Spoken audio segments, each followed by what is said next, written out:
So I think we'll get started. We will have more folks arriving as they arrive, but welcome everybody. My name is Shanti Gonzalez. I work for the League of Conservation Voters. I am our Senior Manager of Candidate Recruitment and Training. And if you're here today to learn about staffing a campaign, you are in the right place. So I'm glad you're here. And in a second, I'm going to have our esteemed panel introduce themselves. But just a little bit about LCV first. Oh, and before I forget, we are recording this webinar. So please don't say anything that you would not want to see on YouTube or on a website. And feel free to use the Q&A to introduce yourselves. Tell us where you're from, if you're running for office, what you're running for. Thanks, Gabriella, not running, but working with some campaigns. Cool. So we, LCV, just in case anyone doesn't know, we build political power for people on the planet. We influence policy, we hold politicians accountable, and we win elections. And that's how we fight to build a world with clean air and water, public lands, and a safe climate protected by a just and equitable democracy. And today, we are here to share tips and strategies on staffing your campaigns. To introduce some organizations, and Jess from Arena will introduce her organization very shortly here, that help to train and place campaign staff. And we also want to discuss equity considerations around campaign staffing, and we're going to allow time for your questions. So with that, let's start with you, Jess. Can you just tell us, of course, your name, of course, your role, but also tell us a little bit about Arena and the ways that you all are involved in campaign staffing. Of course. Thank you so much for having me, and it's good to see everyone on. I just dropped our website in the chat. It is very simple, arena.run. You'll be able to find all the resources that I mentioned here on that website as well. But first, I'm Jess Weldon. I am the training director at Arena, and Arena is an organization that convenes, trains, and supports the next generation of campaign staff. We were founded in the wake of the 2016 election and have really grown into an organization that trains folks. And then after we train people, we provide them with career support. We also support candidates through a staff fellowship, and we have a toolbox online with a bunch of downloadable tools, which I'll talk more about as we move through this presentation. And all of our tools online are free. So we're very excited to be a resource in the movement, and I'm excited to be in conversation with all of our panelists here today. Thanks, Jess. Regina, you want to introduce yourself? Hi all, my name is Regina Monge. My pronouns are she, her. I'm originally from Miami. I'm glad to see some folks from Florida and Broward in particular. And I'm a fundraiser and a political strategist. I have spent a majority of my career supporting LCV endorsed candidates in Texas and South Florida, primarily women of color. And what I like to do is raise resources and build power along communities, which means making sure to hire local staff, training them up on how to get involved, and making sure that whatever campaign I'm working on and with is really helping bring folks from the community that will be directly impacted into the fold. So I'm so excited about this and to learn from the other panelists and you guys. Thanks, Regina. Teresa, you want to tell us a little bit about you and the work you lead or do? Yes, thank you so much. And it's so great to be here with you all. And I'm so impressed with the other panelists. My name is Teresa Purcell, and I am a consultant who I have worked in 38 states and really have focused on how do you build power from the ground up. So working with organizations, a lot of movement organizations. I've worked with LCV over the course of my career for close to 20 years, if you do the math, and have really wanted to focus on, I live in a rural place, and really focusing on how do we actually lift rural voices into the conversations to be part of the climate solution and protecting land, air, and water, and actually protecting our democracy. So I come at this from how do we really support the races that don't get very much attention. And I'm so grateful to be here with you all. Thank you so much. Thanks, Teresa. So most of you know, attending probably, that there's a very traditional way of staffing a campaign, which is like raise as much money as you possibly can and then try to scramble to find qualified staff. Usually a lot of the best people have been hired by the time that you have enough money in hand to really be looking at staffing. And so today we also wanted to talk about some alternative models, right? And so we're going to talk some about how do you, especially in rural areas of the country, or especially in down ballot races. I was on the school board in Oakland, California for 8 years. And it was hard because the first year I ran, there was 20 people running for mayor, and my staff kept getting poached by mayoral campaigns who could pay a lot more than me, like a lowly, school board candidate could pay. And so I really feel this tension, right? It's tough out there, especially if you're a down ballot candidate or running in a rural area where there aren't a lot of campaign operatives. And so we're here today to talk about some alternatives. So we're going to talk about a distributed model that Teresa, well, everyone's going to talk about this, but in particular, there's a specific campaign that Teresa wanted to talk a little bit about in Washington State. And then we also want to talk about,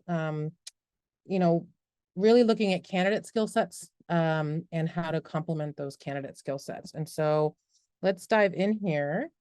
And I think we have some photos here. We're going to come back to, so we'll just leave this here for now. But can you tell us, let's start with you, Regina. What are the key skills that are needed on a strong campaign? And what have you seen candidates struggle with in the campaigns that you've worked on? And everybody can chime in, but we'll just start with you, Regina, and then folks can add. So what are the key skills needed on a strong campaign? What have you seen candidates struggle with in the campaigns that you've worked on? Yeah, I think one of the most important things is being coachable. Every job on a campaign can be learned. It also can be taught, but a good attitude and the willing to try things, and sometimes fail and fail quickly and then learn how to do them is really hard on folks. But being able to be coachable is something that's important, and also being able to communicate clearly, even when you're stressed, probably especially when you're stressed, is really important. And then I think something that I've seen folks struggle with, particularly candidates, is the idea that just because something is a good idea doesn't mean it's the best use of time or resources. There is an opportunity cost. A lot of times there's a lot of good ideas and you just can't get to all of them. So you have to be able to prioritize which good idea we actually have team energy or capacity or money for. Great. Teresa, Jess, want to weigh in on this one? I guess I'll just jump in because I 100% agree with that. And this is why I'm a huge fan of planning and actually getting a written plan, because what I like to call that is a shield against the wacky. Because when you're not in the stress of, right before the election, you can go back to your plan and say, look, we decided to do this set of things before we were crazy. And so just stick with it unless something fundamentally changes. And then the only other thing I'd add is having been a candidate, I actually ran for the state legislature in my rural community and lost by 559 votes out of 57,000 cast in 2016. That to just be fearless and to let other people do the work. That's the other thing. And I just want to amplify what Gina said about this is not rocket science. There's not I don't know anything about campaigns. It's like most people have all the skills they need to be a great campaign person. They just don't think about them in those terms. So I just would give other people power and roll with it. Jess, you want to add anything? I don't have very much to add. I'll just kind of double tap on things that both Regina and Teresa said. I mean, I think that planning is such an important skill, and it really does go a long way, not just in mapping out what you want your campaign to look like, but also being able to communicate that with other people. So when you do have staff on, it takes the burden of you remembering everything that you wanted to do and everything that you had visions of, and you actually can just show them a piece of writing, and it's a great place to start a collaborative relationship. Great. Well, this time maybe we can start with you, Jess. How do you source potential staff and volunteers for campaigns? Yeah, I think we all have traditionally relied on this word of mouth network of, letting people know, hey, I have this need on my campaign, or I'm hiring for this role.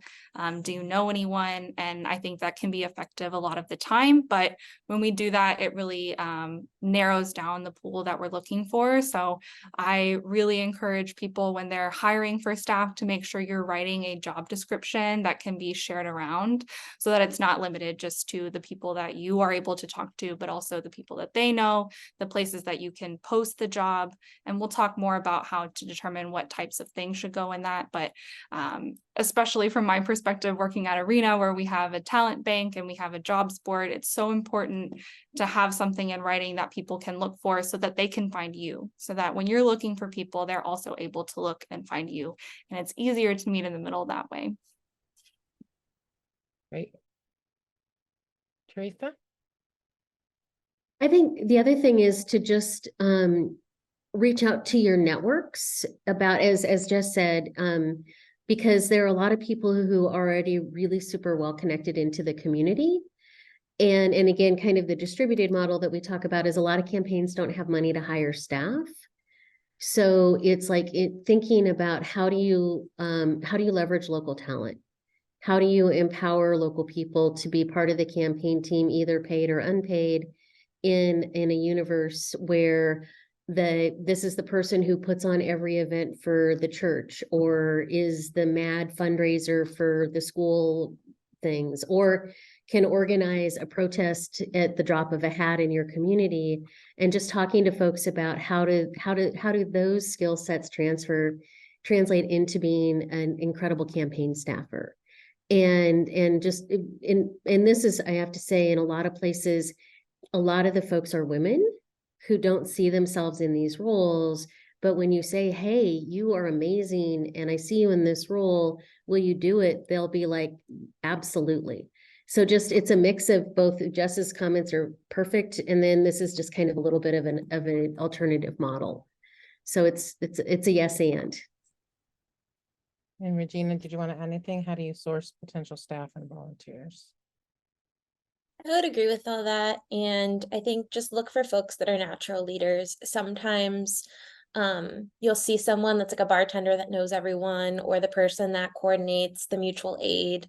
Folks like that are naturally doing the work, that can be really good spokespeople for a cause and are invested in what you're doing. Might not be the likely suspect, they might not have multiple years of cycle experience, but they are doing exactly what you would need to do. And so sometimes it's important to like kind of broaden your scope, especially in like a rural place, or in my case, like in some primaries, like the establishment, or if other campaigns have already hired all the people that have done it before, you might just have to get more creative with like who you can actually source. Great. Well, this time, Teresa, we're going to start with you, because I know that you have a model from a campaign you worked on recently that you want to tell us about. So we want you guys to tell a story about a campaign you've been a part of that had a great staffing model. And so even if it was a non-traditional staffing model. So Teresa, you want to tell us a little bit about this distributed kind of model you're really excited about and the campaign you worked on? Sure. And just to, Diana is a very dear friend. I didn't actually technically work on the campaign, but I just want to advocate for this kind of a model, because she was, Diana Perez just got elected to the Vancouver City Council. She's the first Latina ever elected to the Vancouver, Washington City Council. She is amazing. She's a former president of LULAC. She's just been an incredible community leader. She's an Emerge graduate. And but she was looking at the traditional model, and she's like, I don't want to do that. I don't have the money. I don't think that's the best way to spend the money, all these things. So what she did is but she knew everybody who knew everything. And so what they did was they basically built a distributed model, which is they had a weekly meeting. They had a plan. They wrote a plan.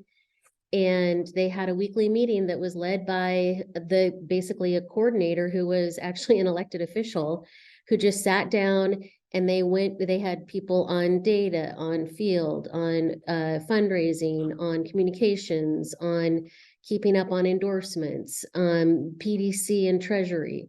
And each person had a role, and they all did their job in a really effective and well-coordinated way.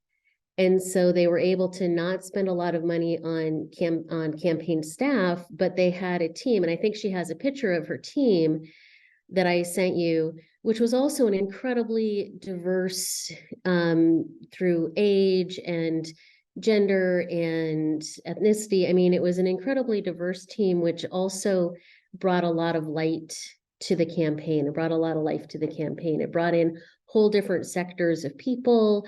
It brought in a lot of different energy. And so as you're thinking about this, particularly again in kind of, but Vancouver's not a small city. It's, you know, one of the larger cities in Washington state. But as you're thinking about these models, particularly for women and people of color candidates who are often not the first choice of a lot of folks in, you know, as we're trying to do more and more equity work and trying to bring in more voices, we actually want our elected officials to look more like America. And particularly in more rural places, we need to be building these models because we're not getting the traditional money. You know, we're not able to do the traditional form. And I'm actually super excited about this because it also helps build community. It's a way where you're giving people power, you're giving people confidence in being part of something really meaningful. And it's just, again, it's about planning. What I'll say about campaigns is it's not rocket science, it's a million details. It's a million details, it's follow through, it's having a passion for the work to connect with voters. And that's to connect with people. Actually, I hate to say voters because I always say people are voters. Voters are people who are inspired to participate. And with the low voter turnout and low registration numbers, we actually have to get people inspired to participate in our democracy at this point. So it's basically have people in a role, put them to their highest and best use, and be organized and connect people together so they can support each other. But just have a plan, implement the plan, and have people doing the work. And can I ask you, Teresa, about the Perez campaign? Was this the plan from the beginning, or was this something that emerged sort of organically because they just weren't able to have the resources to hire a bunch of paid staff, or how did that? Yeah, it basically emerged out of frustration because she's just like, I can't run the way they want me to run. But she's like, I'm not gonna not run. God bless her, as far as I'm concerned. Because it's like it goes to that what discourages so many people. Right. Is it's like if you can't raise that first $100,000 or $20,000 or X number of dollars, you can't hire the staff. You can't. And and Diana's whole point of view is, well, screw that. But I can and I will, and I have the community support to do it. And I just think that we really, as I like to say to people, if you want to change public policy, you engage policymakers, you change the policymaker, you become the policymaker. And we need more people becoming the policymaker. Yeah. And this is just a model for helping to do that. Cool. Regina, I think you wanted to share a little bit about a campaign that you worked on recently. Yeah. One of the campaigns that I wanted to share out about was Jessica Cisneros' campaign in South Texas. One of the things she was very focused on was making sure her team was local. So Jessica was actually recruited by Justice Democrats, and the way they did it is they put ads out in local newspapers and on radio stations saying, hey, do you know someone that should step up and run? And so through grassroots nominations, she decided to run. She was asked to run by her community. And so she thought it was her mandate to like win or lose, because we knew it was going to be an uphill battle the whole time. She's like, whether I win or lose, I want folks on the ground here to know how to run an effective campaign so that they can keep running effective campaigns, whether it's for me or not. And so we focused on that because we were running a primary, and because it was a very safe blue seat where there was an incumbent that had been there for 20 plus years. The people that had done campaigns before had all worked for our opponent, which meant that there was a small pool of folks to really hire. And what we ended up doing is hiring a bunch of people that were doing this for the first time. Our call time manager was doing it for the first time. Our finance director was a finance director for the first time. And our field organizers were community organizers that were working for the city or local nonprofits helping elderly folks connect with resources, but they were not campaign staffers. And so on this campaign, we had the privilege of being pretty resourced. We were able to raise a lot of money very quickly because it was the second time our candidate had run. But what we focused on was making sure that we were hiring very publicly. We were putting it on our website. We were putting job postings on boards like Arena and others. And we were making sure to ask people that were leaders in our community to apply. These folks didn't have political resumes, but again, we were looking for people that cared, people that were inspired by an issue, people that had something at stake, win or lose. And we ended up with a team that was 75% from the district. We had over 70 people on staff, so that felt like a really big deal. A lot of folks were bilingual. I am Latina, I'm from Miami, but I'm not Mexican American and I'm not from a border town. And so for me, when we were figuring out our messaging, figuring out our scripts for the doors, it was very important to have people that could draft in language in Spanish and draft in the dialect that was local to the town.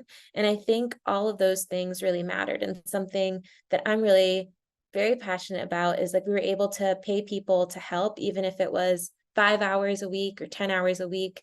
We tried to give people the opportunity to do this work. And a lot of them are continuing to work for other candidates. A lot of them are building power with local labor unions or are thinking about running themselves. And so we made a really early investment to be able to bring on staff. And that helped us skill build. We didn't expect them to know what they were doing, but that meant that we needed to be budgeting and prepared to like spend a lot of time with them, teaching them how to do things, giving them templates like the ones from Arena, and connecting them with folks that had done this before in other places. And so we were able to focus on like bringing them on early and getting them the resources they need so that they could learn the job. And then being very, very sensitive and soliciting feedback from them so that we knew like, this is my plan, this is my idea, this is what I think, but I'm not from here. How does that land? What needs to be edited? What needs to be changed? And continuously getting that feedback from them, I think made us very successful. Can I add one thing to because I just want to make one additional amendment to the distributed plan, which is that people were paid for their time to a certain degree. It wasn't just like one person got paid all the money. It was that people were compensated for, if they wanted to be, for their time and energy, and it allowed them to pay for organizers and for those who most needed the resources, rather than just having all the money go into one or two staff people. So I'm sorry I didn't say that at the beginning, but thanks for that reminder, because that is the most important thing we can be doing, is hiring folks if they, who would be working at a coffee shop, if we can get them involved in politics and make sure that they can pay, where you have too many places where it's just retired people who have the luxury of doing the work. Jess, did you want to add anything on this question about an exciting campaign model that you liked, that you saw?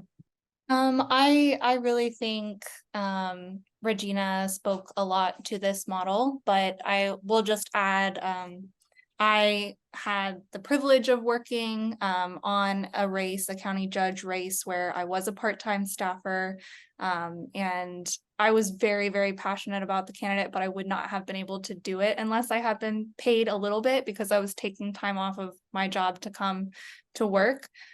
So even if you can pay, hourly, almost minimum wage, we really encourage that.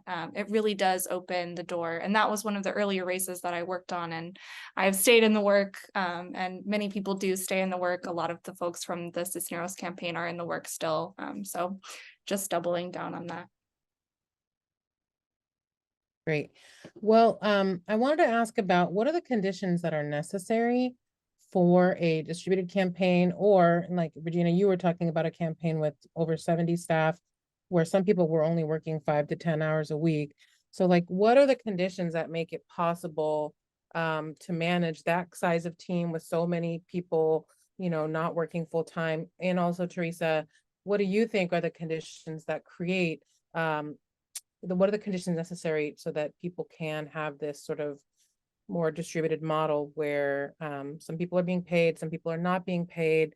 There's a lot of people in very high responsibility, but volunteer roles. So yeah, I'm just curious, like, what do you guys think are the conditions that make those kinds of things possible? I think the first thing for me is trust.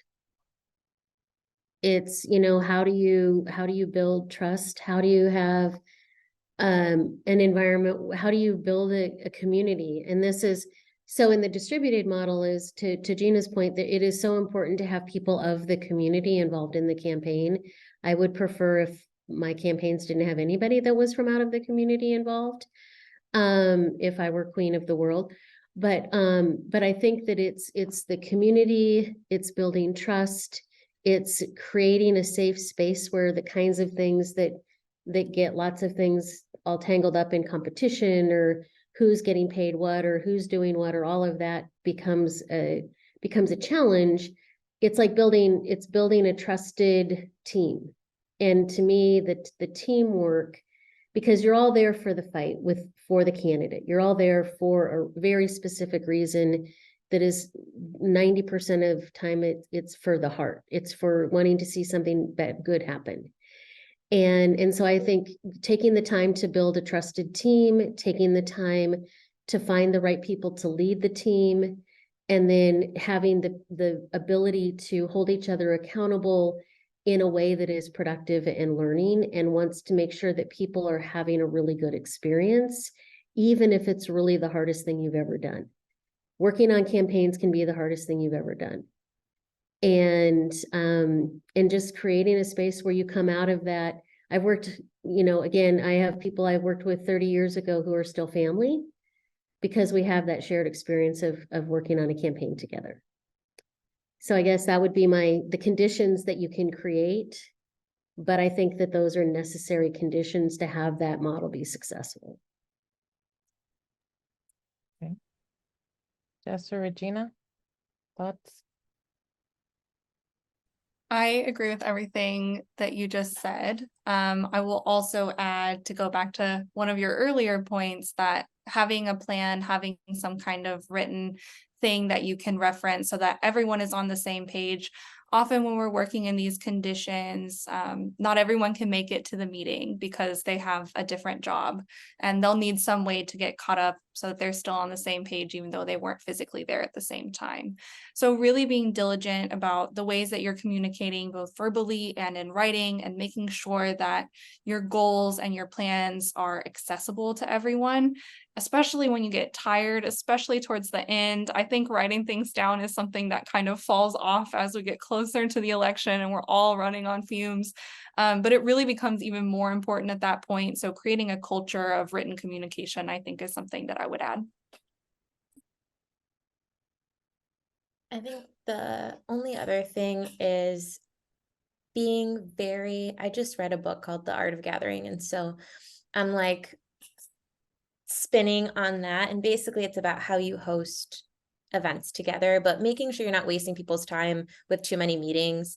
And also, if there's like time for discussion, be clear that like we're discussing it, and then this is the way we're going to make decisions, and everyone will be updated on the decision, because the goal is for everyone to feel like they own their piece of the puzzle and they should know what the strategy is. You don't really have to gatekeep that to be successful. But sometimes it's okay to be like, okay, we're talking about it for this long, and I'll let you know, and we'll let you know how it impacts, and then we'll get feedback.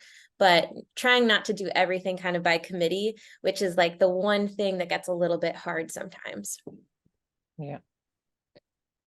Okay, well, we have some consultants on the call, but I'm going to ask this question anyways, which is, what do people know to be a good consumer of consulting services? And part of what I just want to say is that, like, I have a pet peeve as a candidate trainer about people saying, well, can't I just hire a fundraising consultant to do my fundraising for me? And my answer is like 99% of the time, no. You cannot, because your personal relationships, especially for down ballot candidates, that's where the bulk of your money for your campaign is going to come from. And sometimes you're going to spend more on your fundraising consultant than if you had just, done it yourself. So I just want to put a cautionary note in there. That doesn't mean that there's no beneficial fundraising consultants out there, but yes, what do people need to know to be a good consumer of consulting services? And I don't know, maybe. Can I Yeah. start on that one? Yeah. So I'm actually not a political consultant. I do, so I will say this, but and I'm a terrible business person, so I'm also going to say that because my goal in life is to actually train people to do the work. So you never need to see me again. It's like, this is how to think about it. And one of the things that I think is a huge challenge, particularly on rural races or lower profile races, is you're forced to hire in Washington state. They're like forced to hire one of like 5 or 6 consulting firms, pay them massive amounts of money. I want to respond to one of the questions in the Q&A. Do 15 pieces of mail that have absolutely no impact on anything that they make a ton of money on. And I would say this to their faces. I actually have said this to their faces. So, and then you get a written plan that honestly is like search and replace the name of the candidates. I mean, this isn't all consultants. So what I'm saying, there are some great consultants out there. There are some wonderful consultants out there. Don't get me wrong. I'm just saying, but to be a good consumer, make sure that they understand who you are. Make sure that they care that you can. When I ran, I was like, I have to be able to show my face. I go to church with my dad, my 90-year-old dad, on Sunday. I have to show my face in this community. Nothing associated with this campaign can make it embarrassing for us to do that. Because sometimes, like on IE campaigns, they've done horrible things and said horrible things about the opponent that the candidate ends up having to live with in community. And so to be a good consumer of consulting, just you're the client. You are paying the bill. It has to be work that you are proud of. They have to do the work that you're paying them for. And you have to really challenge some of the tactics. Like, for example, when I ran, I didn't do a single piece of mail. And I had 163 volunteers on my campaign. And people were like, well, you're spending too much time on volunteers and not enough, you have to do 14 pieces of mail. And I'm like, no, I'm not doing that. And I lost by 559 votes in an environment where most people lost by 10 percentage points. Most of the Democrats lost by 10 percentage points. So I just say there are great consultants out there, but you are the client. At the end of the day, it is your name, your reputation, and your money. So make sure that you are getting the best you can from them, and don't be afraid to talk to other people and say, what do I need to be doing? There's a lot of knowledge in the room, in your community, about what needs to happen. And don't just trust somebody from the outside to tell you what needs to happen.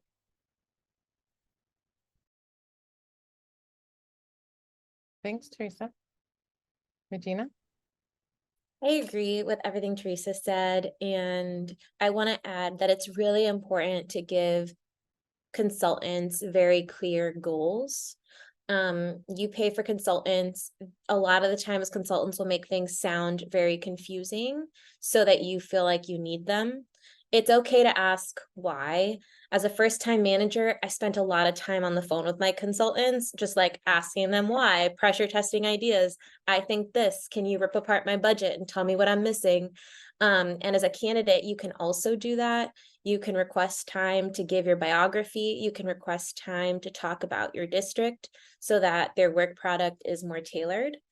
And like, I'm currently a political consultant, but like, I also only work with candidates with in-house fundraising staff. I'm happy to teach someone that is a volunteer how to be a finance director, but I think a lot of the times with certain roles, whether it's managing your money, raising your money, or coordinating volunteers, it's really important to have someone in district that you can talk to, and also someone that's going to wake up and go to bed every day thinking about the work. A lot of times that's only going to happen if folks are getting paid, or if they know you, or if they live in that district and they're thinking about it anyway because they have to live there.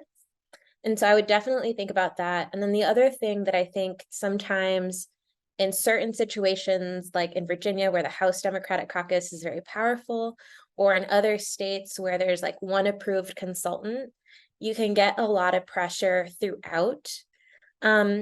And I think a couple things can happen. It's like one of the things you want to be very careful for is like if you do have the budget to poll, consultants will use polling to tell you, well, data said you have to talk about this. Whatever you put in a poll should be something you're comfortable saying as the campaign. Otherwise, it should not be in the poll, and it should be in your words, because that's what your TV script, that's what the mail, that's what everything's gonna be based off of. And if you don't speak up for yourself at that point, it gets increasingly more difficult to, because then they say it's the data.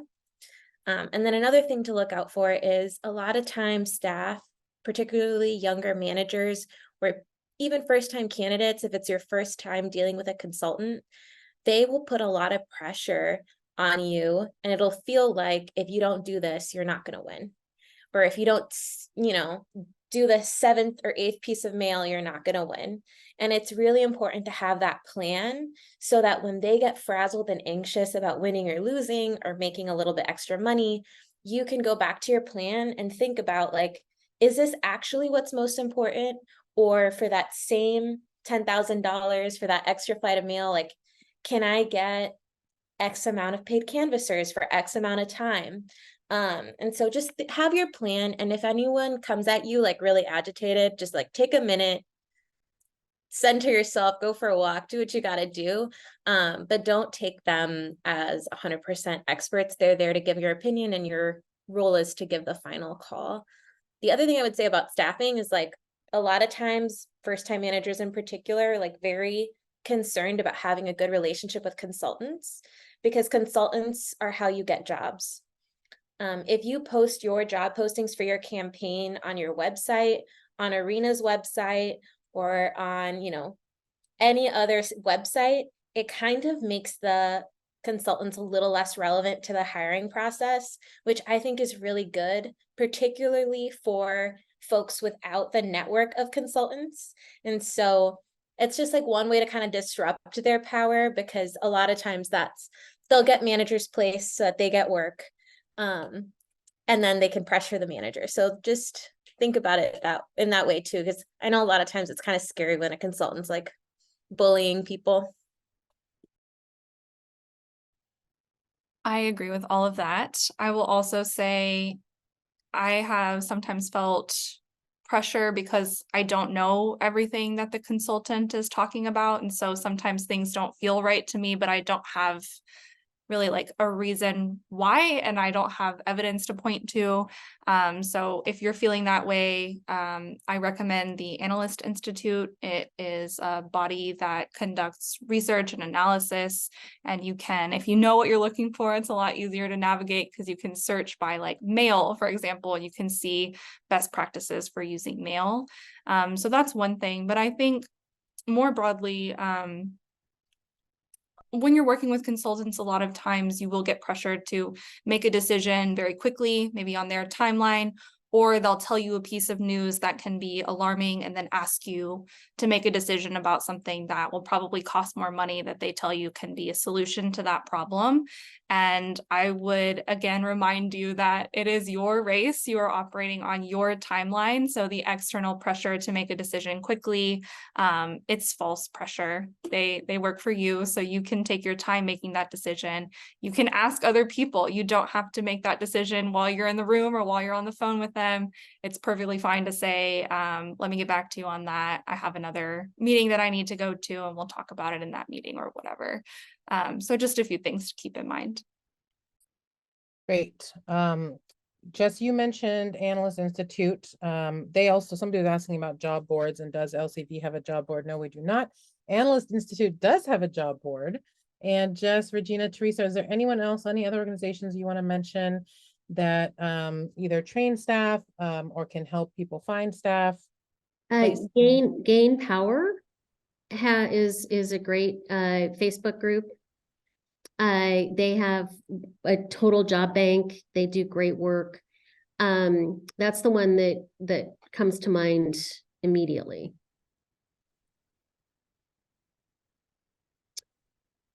Jess or Regina, any other resources that folks might want to know about?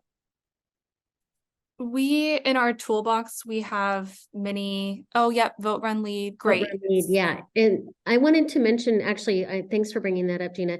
Vote, Run, Lead also has great rural resources and just is a phenomenal organization. Great, thanks. Well, we wanted to talk some about making sure that your campaigns reflect your values and the full diversity of your community.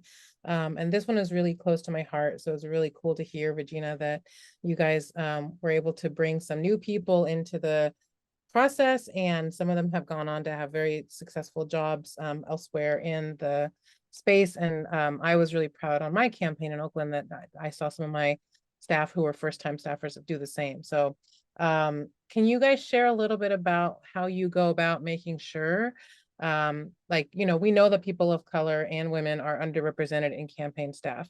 And so how do you bring those people in? How do we make sure that we're compensating, whatever that looks like, right? That we're compensating people for their time and their work. And yeah, so yeah, I'm just curious to hear folks' reflections on how they have done this on the campaigns that they've worked on. Anyone want to go first? Jess, you haven't, yeah, why don't you go first? All right, I see Teresa unmuted as well, so I will keep it brief and then circle back. No, I wanted to let somebody else go first. Oh, sorry. Okay. That's okay.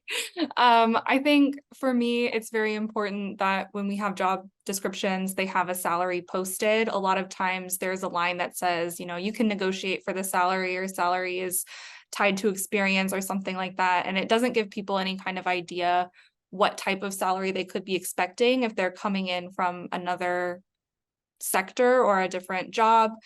So I think, to me, making the work accessible for people who haven't yet done it is really important. And then also making sure that you are asking people to do the work. It's not enough to just tell like your friends or your network or post on a job board and then wait for people to apply and, you know, kind of wring your hands when you don't have enough applications. You can go out and find people. You can ask people to apply. If they don't want to apply for the role, you can ask them if they know anyone who would be a good fit. Tell them more about what you're looking for. Be in conversation with folks in the community. Those are just a few things that come to mind. I will pass it to Teresa. Oh, I'm just slow on the mute button. I think the thing that I would say about that is that it has to be a priority. Oftentimes people will say, oh, there's no talent. Oh, there's nobody who has the right experience. There's nobody who has X, Y, and Z. And on every campaign I've ever worked on, I have said, we can cultivate talent. There is talent. It's just, we're just not speaking the same language. We're not asking the right questions. Or I don't know anybody from the LGBTQ plus community, or, you know, I don't know anybody from, you know, from the Latino community or the Black community who could work on a campaign. It's like, that's garbage. In 1992, one of the things I was most proud about with the Murray campaign is that it was all, it was an all-female executive committee, and we had an African-American woman, a Hawaiian AAPI person, and there were 5 of us, and we were all under 30. And it's like, if you prioritize finding folks and giving them the chance and paying them so they aren't making more money doing something else, but it just has to be a value. And we can no longer accept, this is a lot of the thing with the consulting thing, is it's like, well, there's nobody who has any, you know, there's nobody there. I don't know anybody. My favorite lines are, I don't know anybody, or there's nobody out there. And that is just garbage. And so not accepting those answers, and call any of the 4 of us, and I'm sure we could hook you up with folks who will reflect your values in the campaign, because we have to do work to create a representative democracy. Right now, we don't have a representative democracy at all. But we have to bring an incredibly high level of intention to that work, and not take no for an answer. That's my that's my final word on it. Is it's just, don't take no for an answer, and don't say it's too hard. You know, we do hard things in this work, and we need to do harder things. And so that's my thank you for coming to my TED Talk. I want to agree with all that. And I think one of the things that was definitely something I had to switch in my brain was the idea of values. When hiring, you have to know what your values are, and they have to be named. Because if you don't define the value, like your culture, like it's going to get defined, right? And it's going to be like whatever you have left over when you're like stressed and like not your best. And so I think when coming up with job descriptions, interview questions, when thinking about what kind of people you want in your roles, it's important to think about how you want people to do their work, not what the work is. And that's actually more important if you're hiring folks that have never done it before. Because then you're not going to be like, well, they know how to write a finance plan, so if like the culture's kind of bad, no. Like it's more important to know what the culture that you want to have is, and it's going to depend on what you need to do to win. In some places, having a team of people that are willing to coach is going to be more important because you're doing a distributed model. One of the things that I like to go towards is the management center has like a list of values and approaches to work. And sometimes I'm not that creative. And so I like to copy and paste from theirs. But one of the ones I use a lot is the spirit of possibilities. When you're when you're in a tough race, when you're probably going to lose, it's important that like the entire team sees challenges as opportunities. And so that's one of the things I like to think about. But it's important for you to like, if that matters, have a question in your interview about it. Or if that matters, make sure that you're talking about it in your team meetings. Like, hey, this really hard thing happened. They're spending a lot of money against us. How are we going to find opportunity here? Like, what are we going to do? And that helps teams kind of work together and learn how to do this hard work without feeling kind of like burnt out and sad. Thanks, Regina. Good. Did everybody get to say what they wanted to say on this one? I will just quickly add that in addition to knowing what kind of person is important to bring to your team, you also have to go through the process of identifying things that aren't important to you. So it probably isn't a must-have that someone has a 4-year degree. It probably isn't a must-have that someone has 2 cycles of experience. These kinds of things should fall off of our job descriptions. As we're adding in the things that really matter, we need to be taking things away because people can't see themselves in the roles that you're posting if you have these things that they don't have listed on there. Even if you know, oh, I'm not actually looking for that, that's not actually important to me, then take it off. It's easy, just delete it. It's actually easier than typing. That's all I needed to say. And one thing, if I could just add, because I think it's so important, Gina just brought it up, and it is when you're talking about values and everything, is depending on the type of campaign, it's entirely possible that the campaign is going to get attacked. The candidate is going to get attacked. Mean things are going to be said. Depending on where you are, there could be death threats. You know, those kinds of things can occur. And it's really, really important. It kind of goes back to the building at the speed of trust, is creating a safe space for people to be not their best selves, to be angry, to want to react, to want to be, to want to do something. It's like, I want to do something. And it's really important to have an outlet for that. That is acknowledging people's pain and how mad they are, but that doesn't derail the campaign. And so I just want to flag that for folks, because we don't talk about the really hard things a lot. And in those circumstances, when you've just been attacked, when they're lying about your candidate or something comes out, you just want to have a plan and have your leadership team have had those conversations about how do we as a team with the candidate address these issues, because they're going to happen, and the candidate's family. So I just want to throw that out as something to keep in mind. That's right. And that goes back to the point you guys made about having a written plan. That's your touchstone in those moments of like, we have to respond.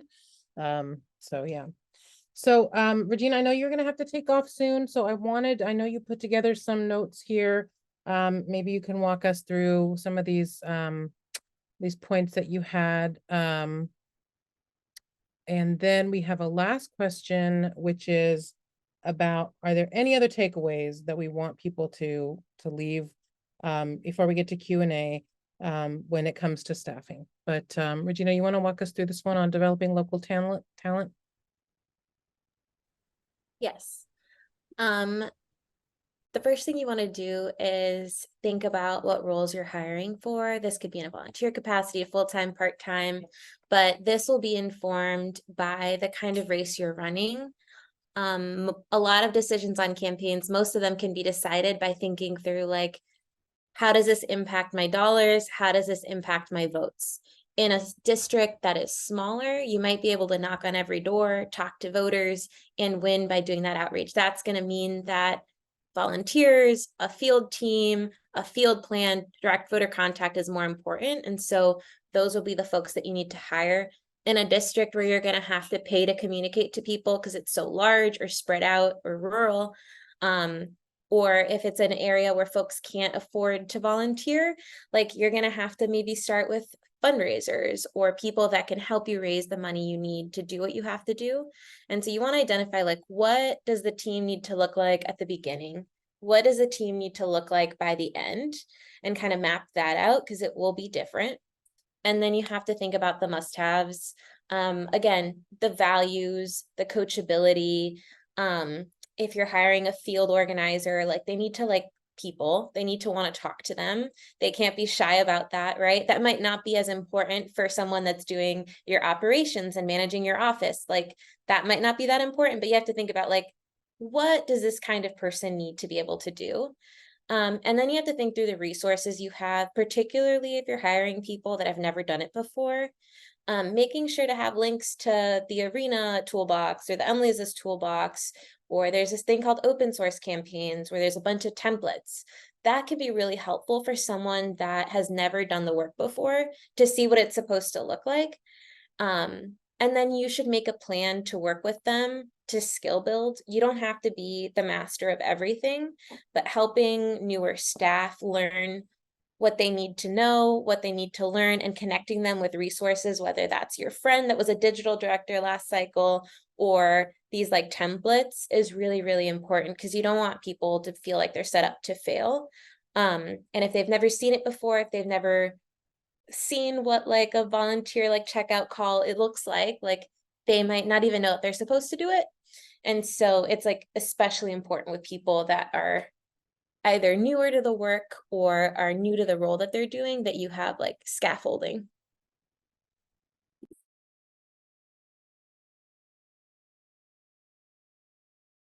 And we talked a little bit about this, but you want to tell us about identifying the roles that you need? Yes, one of these are a few of the things to consider when figuring out a hiring plan. I know it's always annoying when people are like, well, it depends on your race, but it does really depend on how much money you're going to have. Do you have 6 months? Do you have 2 months to run this? Like, if you have a year to hire a team and to run the campaign you need to run, it might be okay to hire more junior people or people that need more time to learn. If you have a very short time frame with which everything needs to be executed, you might not have the luxury of giving folks that have never done this before the benefit of the doubt. Type of race, is this a general election? Is this urban? Is this rural? Are there 5 people in your primary? Is it a top 2 race? Those are all things that impact what your path to victory is. And so that's going to impact what kind of roles you need. And then your strengths and weaknesses, this could be for the candidate or for the manager. I think for me, I really love fundraising. I care about it. I understand it. It is less important for me to hire someone that can fundraise well. I can like invest time and energy in scaffolding so that by the end of the campaign, I don't need to think about it. I cannot teach a field director how to do that job. I can like ask them questions, make sure they have a plan, make sure they have like a plan that grows. Like, I can understand those things, but I don't have the time for that. And so I think it's really important to be very clear about what you're good at and what you're not good at. And it's okay to say, like, I'm not good at these 3 things, so I need someone that can either help that person, or I need to hire someone that can do it. But you just have to be really honest with yourself so that you're not feeling like you have to be the expert in everything. Yep. And then we talked about this coachable, you mentioned. Anything else that you all want to say here about identifying your must-haves? I think the last thing I'll say here is that in the Arena toolbox, I dropped it in the chat earlier. We do have a writing a jobs description, job descriptions guide. And in that guide, it does talk a little bit about how to write the section that is like talking about the personality traits and the skills that are inherent to a human being that you're looking for. And it is just really hard when you're starting from scratch to like write a blank job description from start to bottom. So it does help to have templates to be able to customize. And the only other thing I would add is somebody can be perfect on paper, but it is incredibly important to have chemistry. It's incredibly important to have people who get along. Again, it's about building trust and building a team and building a family in a campaign, because you're going to be at your best and at your worst. And so I think that I'm always very focused on kind of the intangible things in those kinds of relationships, because success in politics is 99% relationships. Yep. And so just making sure that when that person walks in, they might look perfect on paper, but if it's just the chemistry is just not there, or there's, there just feels like it doesn't feel great, then just keep looking. Don't be afraid, because that person you're trusting as a candidate, you're trusting, your life and your reputation and your time and your energy to those folks, and you want to make sure that the chemistry is right. Yeah. Okay, well, I know we're going to lose you, Regina. So is there anything, we'll have you go first and last question. Are there any other key takeaways that you think you want to make sure people hear before you take off, and when it comes to staffing a campaign?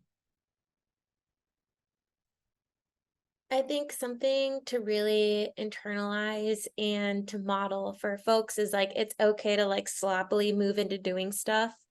It's okay for it to be your first time doing a certain role. It's okay for it to be your first time running a campaign. Like, you don't have to know all the answers. A lot of this stuff is stuff you can learn or ask people for help. And so I would just say, like what Teresa was saying, like, be brave. And if you're doing something, like, don't fake like you know how to do it. Like, it's okay to be like, I did this job description, I think it's good. Like, hey, like, just Teresa, can you look at it to make sure that it looks appropriate? So just like do that, and then also model it for your team and let them know, like, hey, I don't know if this is going to work, but this is what we're going to try, and then we'll reassess, because I think that helps people feel more comfortable and like successful. Awesome. Any other thoughts, Teresa or Jess? And we're going to do Q&A, so if you can stick around, please stick around. If you need to go, totally understand. But any other thoughts, Teresa or Jess? I guess my last thought, probably not my last thought, but is don't be afraid to be wrong. Gina said this much earlier, is, people use the term fail fast. I like to use the term learn fast. Don't, and if you are wrong, tell your team, I messed this up. Let's figure out how to fix it. Build a place where it is, you have that kind of trust with folks. And then the other thing is Gina stole my line, is be brave. Most of the best people and ask favors. I have people all over the country that I can call and say, I need your help, or I need another set of eyes, or whatever. And people are so generous. So just, again, 99% of success in politics is relationships. And I think that just leveraging and being authentic in relationship is really important. Cool. Well, now it's time for Q&A. So if you have any questions, you can either raise your hand and I can call on you, or you can just dump them in the Q&A. We did have a question about the high cost of printed materials, and are there ways to work around that? So I don't know if anyone has any thoughts about this. I do, and Jess is welcome to disagree with me, but I think that the more I think the most efficient you can be with it is make a good walking piece, make a good lit piece that then you can do so much of what you need to do with that. You can use it at doors, you can use it at events, you can leave it with folks, you can, I am not a big fan of mail. I think that we spend way too much money on mail, and I don't think it's something, actually, I would send mail to people over 65. That would be who I would send mail to. Otherwise, I would invest in digital, I would invest in field, I would invest in a bunch of other things, and I would invest in people before I would spend money on mail, except for folks over 65. Because I think that doing very targeted, very message driven, one or two pieces that you have for walking around is the best investment in printed material. Everything else I think you can do digitally or do human to human. The most important contact is person to person. So that's my response on that. I do not disagree with you. I will also go further and say, we're talking about doors, we're talking about a walk piece. Make sure you're putting election day, the date, on your walk piece from the beginning. So if you have leftovers, you can use them during GOTV, so you're not running multiple flights of printing. And also, I think people get really enchanted with printing door hangers to leave at doors to hang on the doorknob. You don't actually have to do that. You can just print one small 5x8, 5x7 palm card. It's easy to carry if it fits in your back pocket of your jeans. Kind of want it to be that size, in my opinion. And then you can just stick it in the door, and you don't have to have a door hanger, and they look good displayed on tables. They look fine in pictures, whatever. And so you can make one piece work for a bunch of different needs, and then you won't have to be handling a bunch of different materials. Cool. Well, I haven't seen any other questions in the Q&A. I don't think there are any hands raised. So, oh, Mary Darling, let me go ahead, Mary. You should be able to ask your question.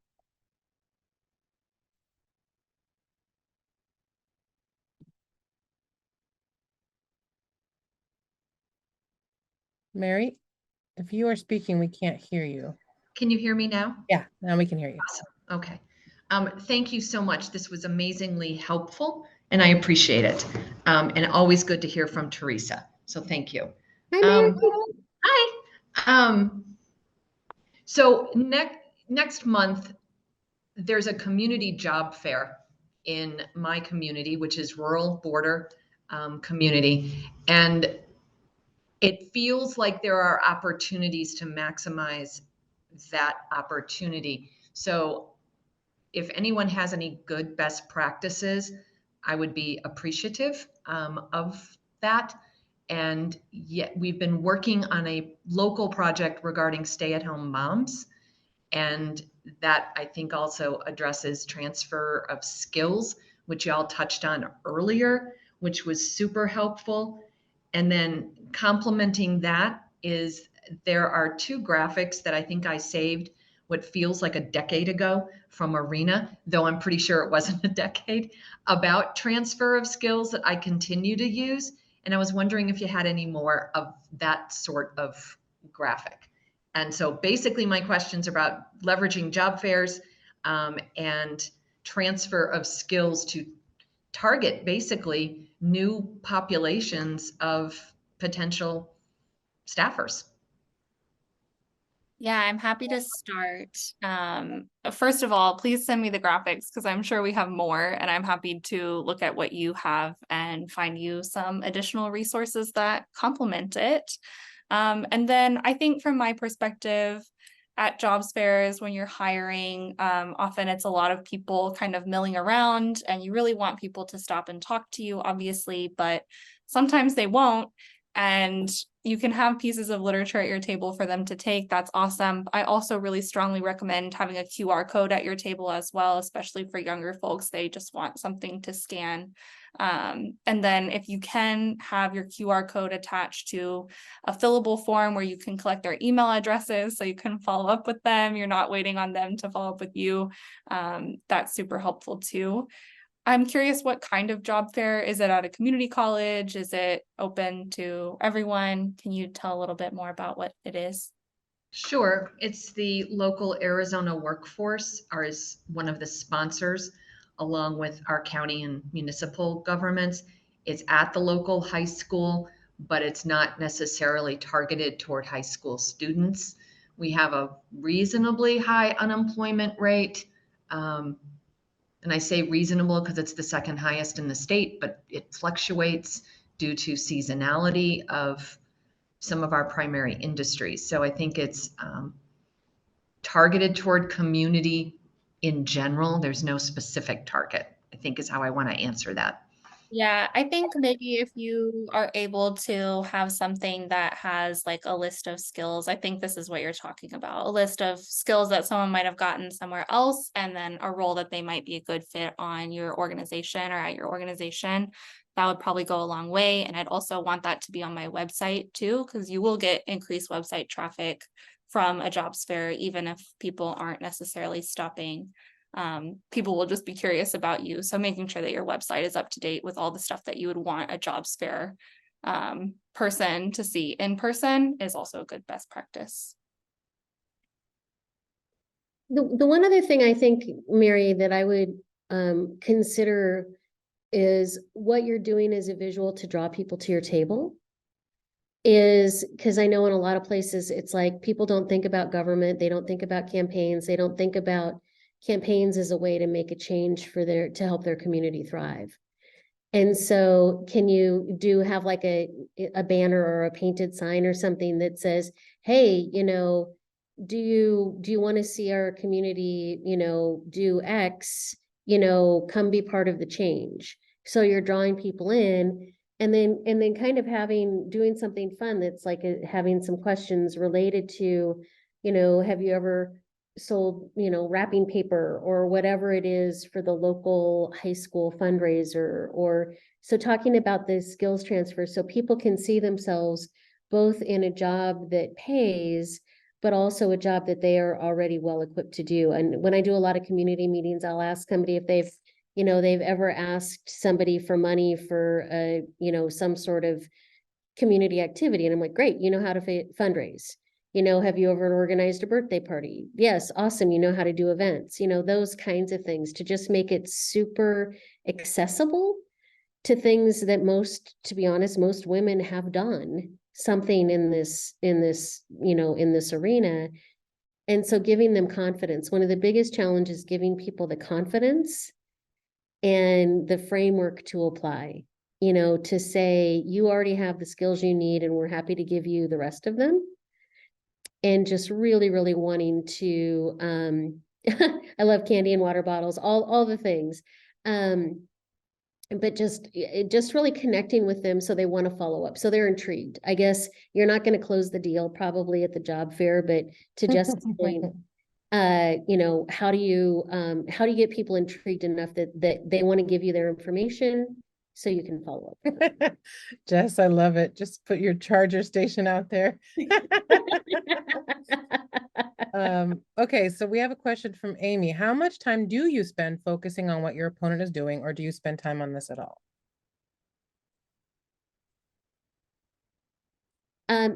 I'll go first on that. One is,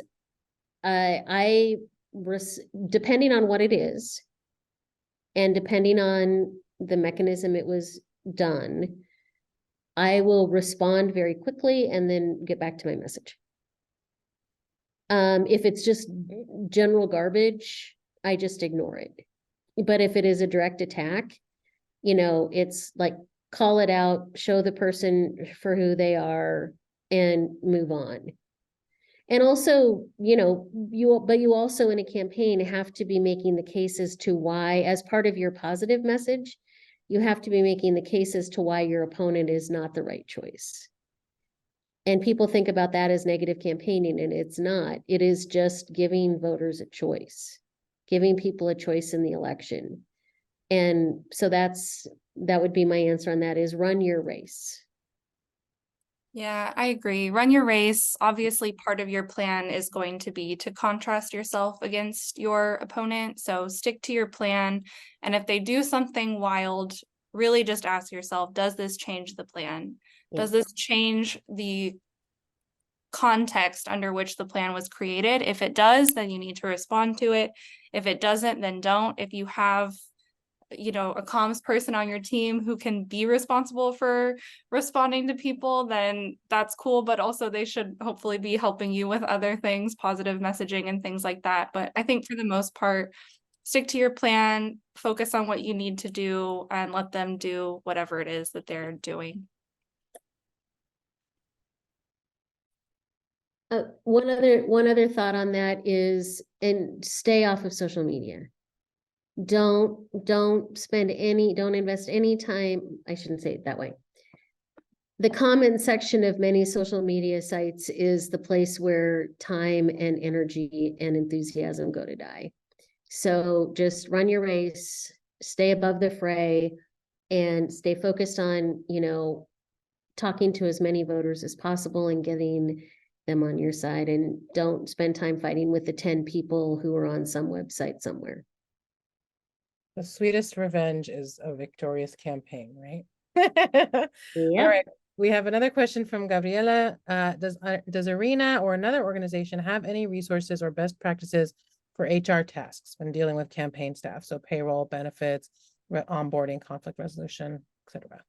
We do have some of those resources relating to some of the operational sides of things. Management Center is great for some of that. We do have a management training, Arena Academy 201, and we have resources related to that. But for some of the more detail-oriented things that are specific to your campaign, like setting up a payroll system and things like that, we have a partner called Optimize, and I will drop their URL in there. They are kind of the ops folks that I personally trust and can help kind of guide you through things like writing an employee handbook. Some of those tasks that we don't necessarily have a ton of experience with, but make a huge difference on a campaign. Great. I don't see any more questions in the Q&A. I do not see any more raised hands.